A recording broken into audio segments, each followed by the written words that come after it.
You know, sometimes the cruelest words don't come from strangers. They come from the ones you brought into this world.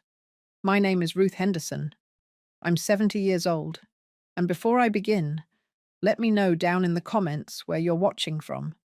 I love hearing your stories. Now, let me tell you mine. I had always considered myself fairly healthy for my age.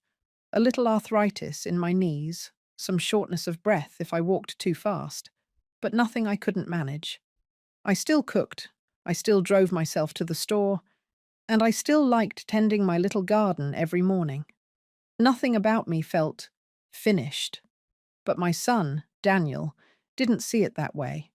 It was a routine doctor's appointment, just a yearly checkup. I remember sitting on that crinkly white paper they put on exam tables, tugging at the sleeves of my cardigan because the room was always too cold. Daniel sat in the corner, scrolling on his phone, looking impatient. Like bringing me, there was a chore he couldn't wait to check off his list. The doctor walked in, cheerful as ever, with my chart in his hands. He asked about my medications, how I was feeling. The usual. I answered as best I could, though Daniel kept sighing every few minutes, like he wanted it to be over. And then, as the doctor adjusted his glasses and said he'd recommend some follow-up tests just to be safe, Daniel spoke. Loud enough for me and the doctor to hear, but with that dismissive tone only a child can use when he thinks his parents' time is already up. He said, "Don't bother, Doc. She's at the end anyway." I felt the words stab through me harder than any needle or diagnosis ever could. The doctor glanced at me quickly, his face a mix of surprise and discomfort. I looked down at my hands, at the faint blue veins under my skin, and for the first time, I felt small. Like I was just a body taking up space, not the woman who had raised that very same man sitting in the corner. I wanted to speak, to tell the doctor to go ahead with the tests, to remind Daniel that I was still here, still alive. But my throat tightened, and nothing came out. We left the office in silence. Daniel didn't even notice the tears I was blinking back. He was too busy talking on his phone, making plans for later, as if the sentence he had just delivered about me being at the end meant nothing at all. That night, I couldn't sleep. I lay awake in my bed, staring at the ceiling, hearing his words again and again. At the end. Was that how he really saw me? A burden, a ticking clock, a name waiting to be etched into stone. I thought back to all the times I'd sacrificed for him, working double shifts at the diner when he was a boy so he could have new shoes for school, putting off buying myself a winter coat so he could afford the suit he needed for his first job interview, helping with his down payment when he and his wife wanted their first house. Every step of his life, I had been there. And now? He wanted the doctor not to bother. He had already decided my story was over. But lying there in the dark, I realized something. Maybe Daniel thought I was at the end, but I didn't. My body might ache, my hands might tremble, but my mind was sharp. My will was still strong. And if he thought he could erase me before my time, he had another thing coming. I decided right then. I wasn't going to let him or anyone bury me before I was ready. If he wanted to see me as done, I'd make sure the only thing done was his access to everything I'd worked for. That was the night the fire lit inside me. I didn't know exactly what I was going to do yet, but I knew one thing for certain. I was going to bother. And I was going to make sure Daniel regretted ever saying those words. The thing about betrayal is that once you hear it, once you see it for what it is, you start noticing every little crack that was already there. After that doctor's visit, I began paying attention. The silences at dinner, the whispered conversations when they thought I was asleep, the way my daughter-in-law, Tasha, would look at me like I was a piece of furniture taking up too much room. At first, I thought I was imagining it, but no, they had already started seeing me as a problem to be managed, not a person to be loved.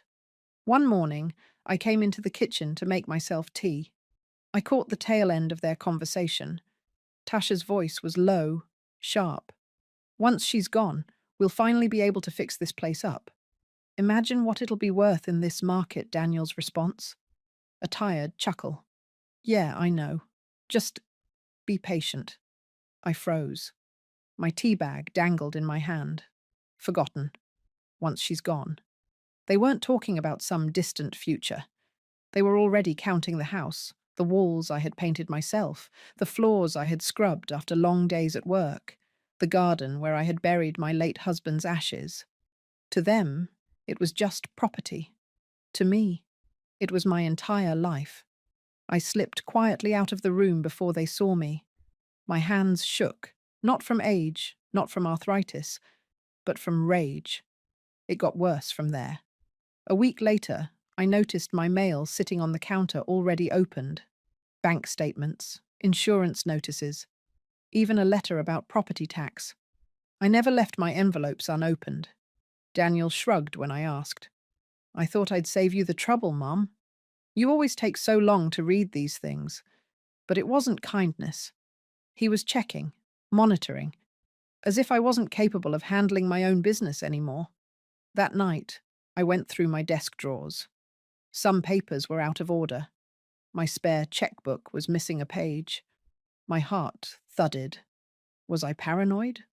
Or were they already trying to get ahead of me? The unease turned into certainty.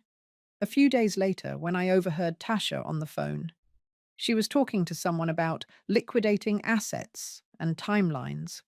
She caught me watching from the hallway and ended the call abruptly. Smiled that fake smile she always wore like bad perfume. Oh, Ruth, don't mind me. Just chatting with a friend about real estate. But her eyes gave her away. They darted, calculating, already picturing a life without me in it. It's a peculiar feeling, realizing your own family sees you as a line on a balance sheet. I'd always believed blood was thicker than water. But I was learning fast. Greed is thicker than blood. The breaking point of that week came on a Sunday afternoon. I was sitting in the living room, knitting. Daniel and Tasha were in the dining room, talking in hushed tones. But the walls in that house were thin. Should we start talking to a realtor? Tasha asked. Not yet, Daniel muttered. But soon. She's not going to be around forever. There it was again. That countdown they had already started in their heads. I put down my knitting and stared at the photo on the mantel. It was of me and my late husband, George, on the day we signed the mortgage for that very house. We had been so proud, so full of hope. We built a life there, raised Daniel there, fought and made up and laughed until we cried within those walls. And now, my son, the boy whose hand I had held through scraped knees and heartbreaks, was planning to sell it out from under me before my heart had even stopped beating. That was when something in me hardened. I wasn't ready to confront them yet. No, I knew I had to be smart, quiet, careful. But I also knew I wasn't imagining things anymore. Daniel and Tasha were already circling like vultures. And vultures don't stop circling unless you scare them off. So I decided that if they were planning ahead, I would too. Only my plan wasn't going to make their lives easier. It was going to make them wish they had never underestimated me, because I may have been 70. I may have had aches in my knees and wrinkles around my eyes, but I wasn't finished, not by a long shot. And if they thought I was, well, soon they'd learn the difference between being at the end and just getting started. When you've been written off as at the end, people stop watching you closely. They think you're too weak, too tired, too forgetful to notice what's going on. That mistake would be Daniel and Tasha's downfall. After overhearing their whispers and seeing my opened mail, I spent a few days in silence. Not because I was afraid, but because I was thinking, planning. I kept my routine the same. Knitting in the evenings, making my tea, tending my garden. On the outside, I looked like the same old woman they believed I was, but inside, I was on fire. One morning, As I watered the roses George had planted years ago, I thought about him. He had worked 2 jobs to buy that house, put every spare dollar into keeping it. He had trusted me to hold on to it after he was gone. And here I was, watching our own son and his wife circle it like scavengers. The thought made me sick. That's when I made my decision. If Daniel thought I was at the end, then I'd spend whatever time I had left making sure he didn't inherit a single thing of mine without my permission. The very next day, I made an appointment, not with a doctor, but with a lawyer. Her name was Judith Klein, a woman in her mid-40s with sharp glasses and sharper instincts. I had known her years ago through a friend, but I hadn't thought about her in ages. When I called her office and explained a little about my situation, her voice on the phone was calm and steady. "Mrs. Henderson," she said, "you've done the right thing. Let's talk." I dressed carefully for that appointment, wore my best navy skirt and white blouse, brushed my thinning hair back into a neat bun. I didn't want to look frail when I walked into that office. I wanted to look like a woman who meant business. Judith welcomed me in, shook my hand firmly, and listened as I told her everything. The doctor's appointment, Daniel's words, the whispers about selling the house, the opened mail, the missing checks. Her expression never changed, but I saw the flicker of anger in her eyes. "They're trying to position themselves early," she said when I finished. "It's more common than you'd think. Adult children assuming control before their parents are even gone. Sometimes by force, sometimes by manipulation. You still have full capacity, Ruth. Legal, financial, everything. That means you can decide today to protect yourself, protect myself." The phrase settled in my chest like an anchor. Judith leaned forward. "You have options. You can transfer deeds, close or restructure accounts, create a living trust that makes it impossible for anyone to touch your assets without your approval. And if you really want to send a message, you can do all of this without telling them a thing. By the time they find out, it'll be too late." A chill ran down my spine, not of fear, but of excitement. For the first time since Daniel's cruel words in that exam room, I felt power again. So I said yes. The first thing Judith suggested was the house. "Right now, everything is in your name, correct?" "Yes," I said. "Good. We'll draft a transfer that ensures no one can contest ownership while you're alive, and we'll adjust your will so it's crystal clear what happens afterward." When she placed the paperwork in front of me, I felt my hand tremble as I picked up the pen. Not from weakness, but from the weight of the moment. Signing that first line wasn't just about ink and paper. It was reclaiming myself. I pressed my signature onto the page. And as the pen moved, I imagined Daniel's smug face when he realized the house he had already pictured selling was no longer his to touch. We spent hours going through the details, accounts to close, utilities to shift, insurance to rewrite. Judith was meticulous, walking me through every step, making sure I understood. She wasn't just my lawyer in that moment. She was my ally.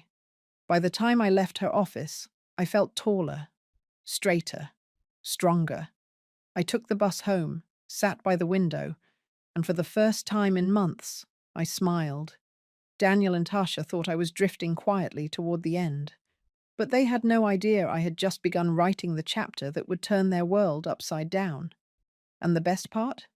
They wouldn't even see it coming.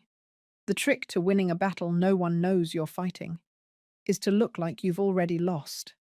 After my meeting with Judith, I walked back into that house with a brand new secret burning in my chest. The deed transfer had been signed. My accounts were already being rearranged. The wheels were turning. But to Daniel and Tasha, I was still the same old woman with aching knees and trembling hands. So I let them think it. When Tasha fussed about me leaving crumbs on the counter, I just nodded and muttered an apology. When Daniel rolled his eyes at how long it took me to shuffle from the couch to the kitchen, I laughed weakly and said, "I know. I'm slow these days. Every insult, every little jab, I let it roll off me like water, because the more they believed I was slipping, the less they suspected that I was outmaneuvering them with every passing day.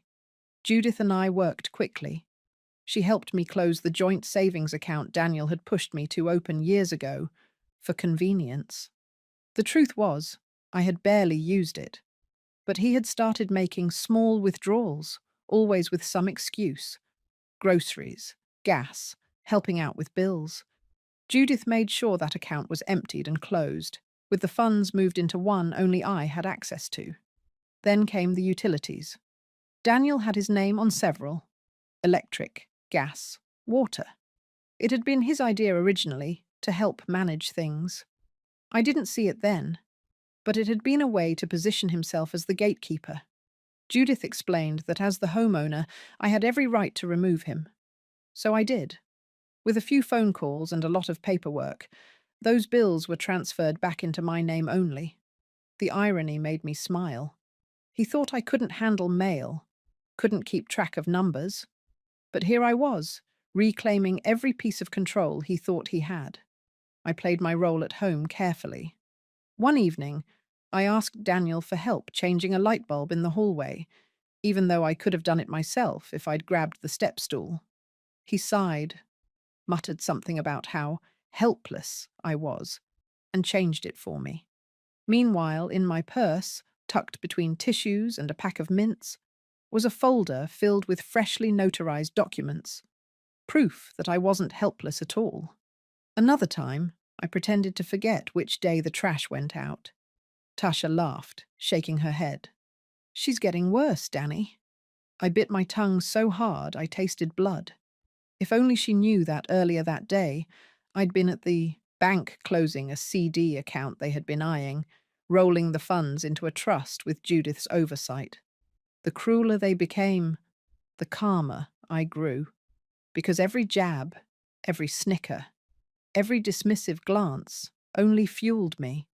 The best act of all came one Saturday when they had some friends over for drinks. I stayed in my room mostly, not wanting to socialize. But as I went to the kitchen for water, I overheard their laughter. "Honestly," Tasha was saying, "I give her a year, maybe two, and then we'll finally be able to redo the kitchen. I already have the tiles picked out." Her friends giggled. One of them asked Daniel if he thought I'd leave them much. He shrugged, smug as ever. "Yeah, enough. I've been handling most of her stuff already anyway." I almost laughed out loud right there in the hallway. If only they knew that every document they thought they'd inherit had been rewritten. Every dollar they counted on was no longer theirs to touch. That night, after they went to bed, I sat alone in the living room, the lamp casting a soft glow over the photo albums on the coffee table. I flipped through pages of Daniel's childhood, his toothless grin in second grade, his awkward teenage years, his proud smile on graduation day. My heart ached, because I still loved him. He was my son. But love doesn't blind you forever. I whispered into the quiet room, "You wrote me off too soon, Danny." And I knew the time was coming when they would finally learn the truth. Judith said patience was key. Let them keep believing. Let them keep underestimating me. Because the day I pulled the rug out from under them, the fall would be devastating. And oh, how I was beginning to look forward to it. There's a kind of silence that settles in a house when you know you're no longer seen as the owner, but as the occupant. Like you're just borrowing space until the real people move in. That's what my home began to feel like. One Saturday morning, I came downstairs to find two strangers in my dining room. A man and a woman, middle-aged, holding clipboards and wearing polite smiles. Tasha was walking them around like a tour guide. "And over here you'll see the backyard. Plenty of room for kids to play. It just needs a little landscaping. But nothing major." I froze in the doorway. "What's going on here?" Tasha turned, her smile tight. "Oh, Ruth. Don't worry, they're just friends of mine. They work in real estate. I was showing them the property." "The property?" I repeated. "This is my home." Daniel appeared behind her, running a hand through his hair. Mum, relax. We're just thinking ahead. You know, planning for the future. The man and woman exchanged an awkward glance, clearly sensing the tension.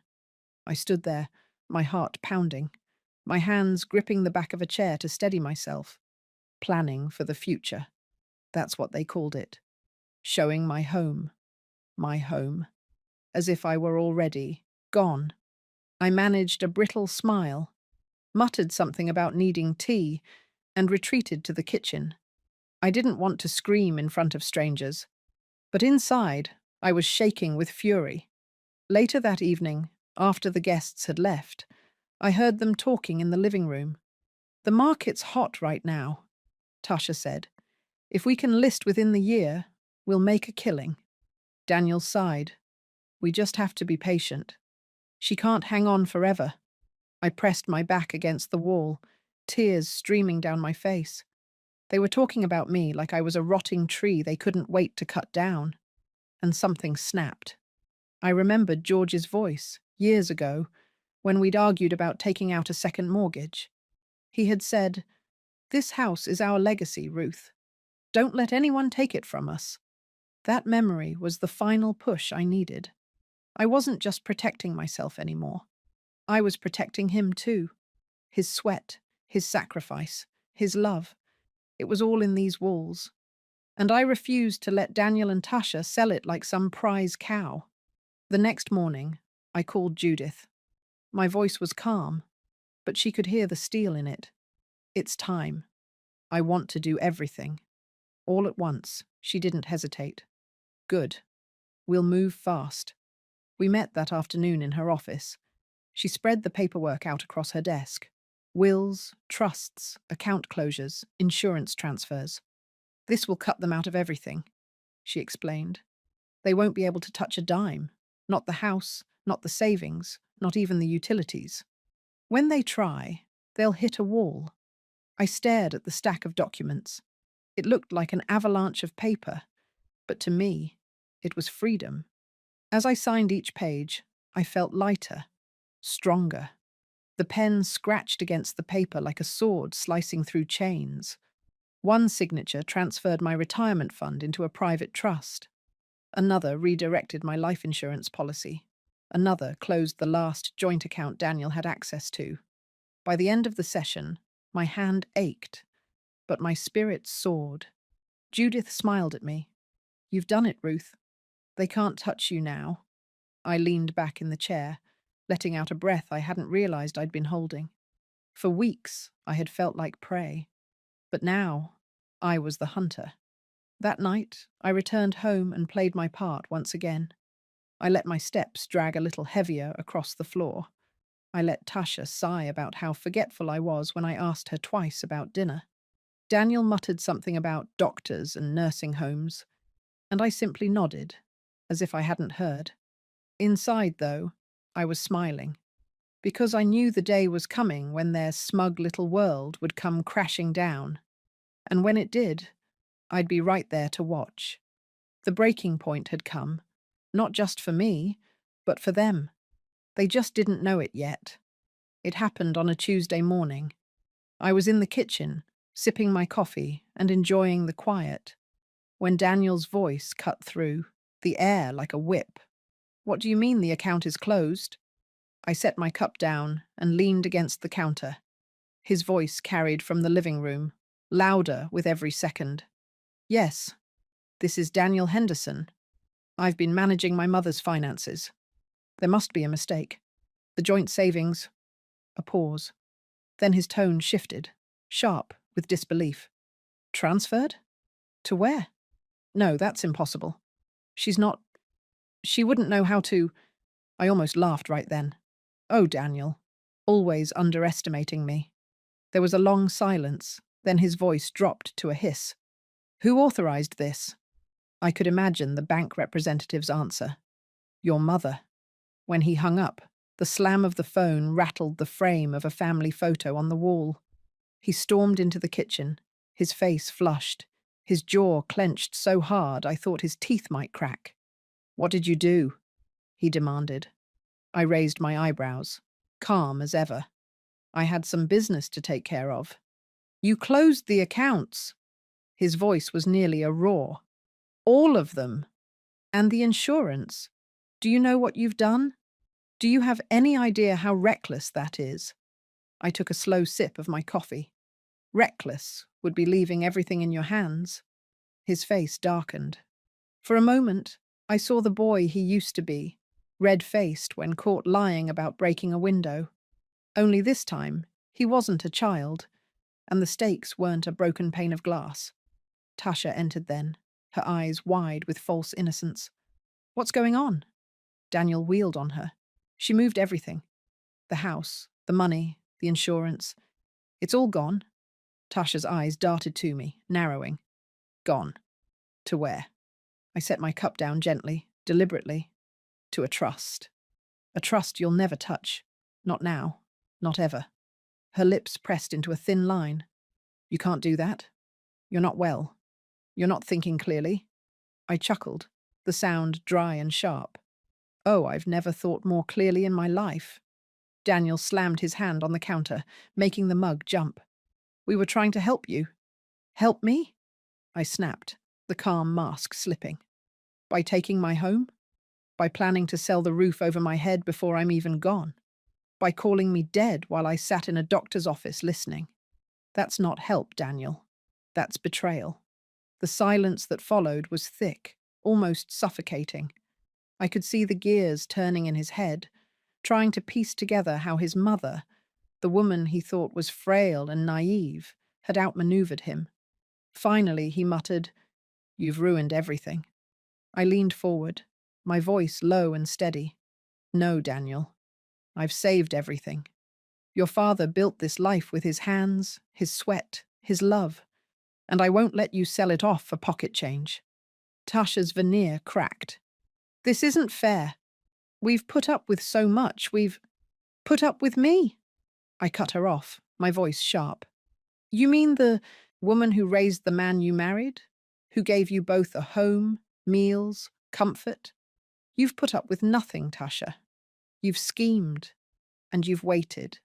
And you thought I was too old, too tired, too blind to see it. But you were wrong. Neil stood there, chest heaving, fists clenched, as though he wanted to argue but couldn't find the words. For the first time in years, I felt tall. Not hunched, not diminished, not disposable, but strong. I straightened my back and looked them both squarely in the eye. From now on, this house is mine alone. You don't control my money, my accounts, or my future. You don't get to decide when my story ends. I do. Tasha turned away, muttering under her breath. Daniel just stared at me, like he was seeing me for the first time. But it wasn't recognition in his eyes. It was fear. And I savored it. Because he finally understood. The mother he'd dismissed as a burden had just pulled the ground out from beneath his feet. The phone rang again, startling us all. Daniel glanced at the caller ID. The bank, calling back. He didn't answer. Instead, he sank into a chair, his head in his hands. And for the first time in my life, I didn't feel pity for my son. I felt justice. After the call from the bank, the house went silent.